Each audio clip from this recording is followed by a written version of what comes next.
I'm Professor Steve Wilton. I'm the Director of the Australian Neuromuscular Research Institute. I'm in charge of a group looking at the therapies for Duchenne muscular dystrophy and other diseases.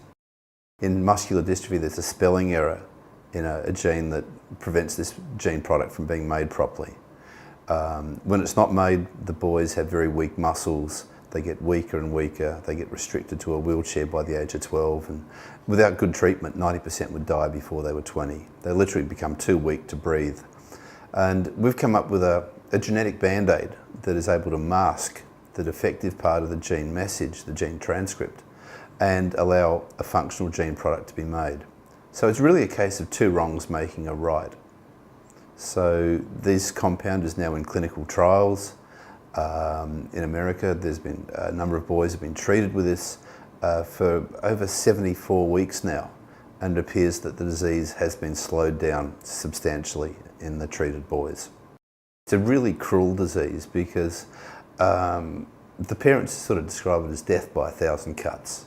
You can't do anything, but you just watch your boy. And this is the defect is on the X chromosome. Boys have a X and a Y. Women have XX.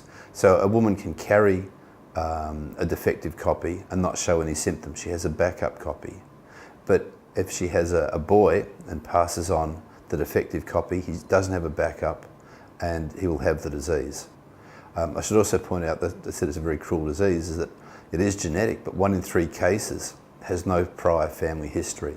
It's a big gene. Mistakes are very common in this gene, and 1 in 3 cases has no family history. So anyone or everyone is at risk of this disease, of coming across this disease in their family. The idea actually happened a long, long time ago.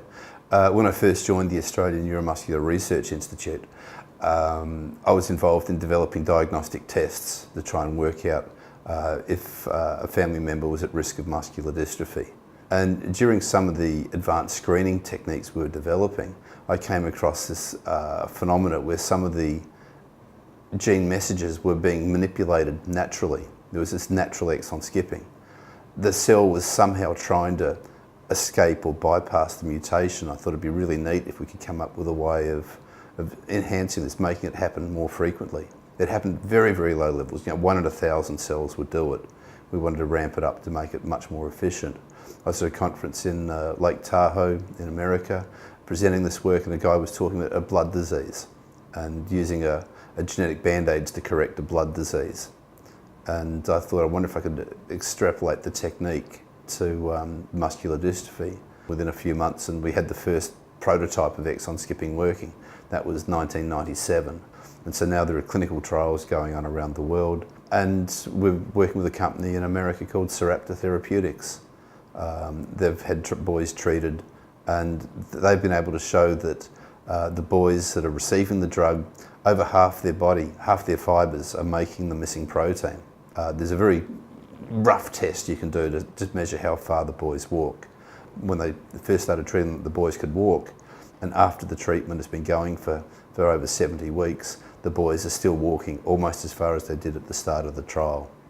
Whereas the placebo group, the boys that received the dummy treatment to begin with, they had a rapid progression. They were going off their feet very quickly. But after 24 weeks, I think it was considered unethical to withhold a potential treatment from them. So they're now receiving the drug, and they appear to have stabilised as well. I mean, I was really hoping that with the treatment the boys would get better, but it appears that they're stabilising. They're not getting any better, they're not getting any worse.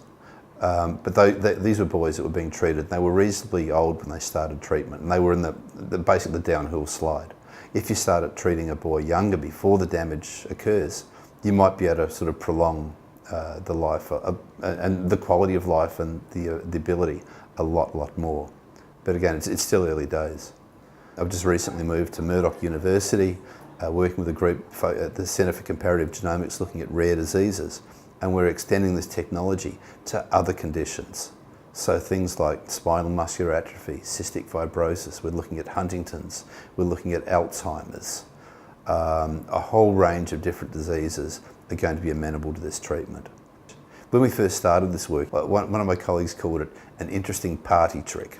Now, he must go to some pretty boring parties, but he was dead right, because unless you actually take it all the way from the bench to the bedside, it's no more than a party trick. And so we've been able to do that. So a disease that was regarded as untreatable because it's the largest gene in the human body. It's expressed in 30% of your body mass and all your muscles. It's a major challenge for treating.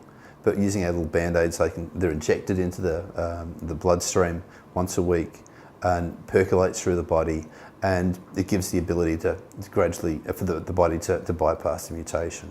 One of my most excited moments, I suppose, was when I was in this conference at Lake Tahoe and suddenly thought of redirecting this blood disease treatment for muscular dystrophy. Honestly, it was like a eureka moment. I felt like sort of doing cartwheels around things, and I couldn't wait to leave this beautiful resort to come home and do the experiments.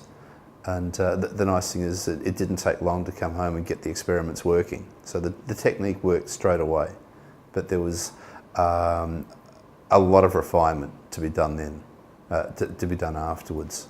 I would call myself an innovator because I always, especially with my students, I'm always badgering them. Just treasure your exceptions. If something doesn't work, why didn't it work? If you've got the right controls in place, even a negative experiment can yield valuable results. You might be going down the wrong path, and if you can work out it's the wrong path, backtrack and then go on to the right way of moving forward. But there are a lot of ways of getting to the exon skipping working. There's so many parameters along the way. Even with the current clinical trials, we're just looking at simple treatments of once a week, an infusion once a week, and it's using high doses of the compound. We don't know, the whole procedure has to be modified. It has to be tested with lower concentrations, different routes of delivery, and so on. There's a lot of innovation, a lot of tweaking that has to be done. I'm very proud to be associated with this, but I suppose I'm more focused on getting a treatment out for the boys to make this work for the boys with muscular dystrophy, and I want to be involved in this, in sort of innovating it and pushing it into other directions, other diseases, make the splice switching therapy available to many, many different conditions.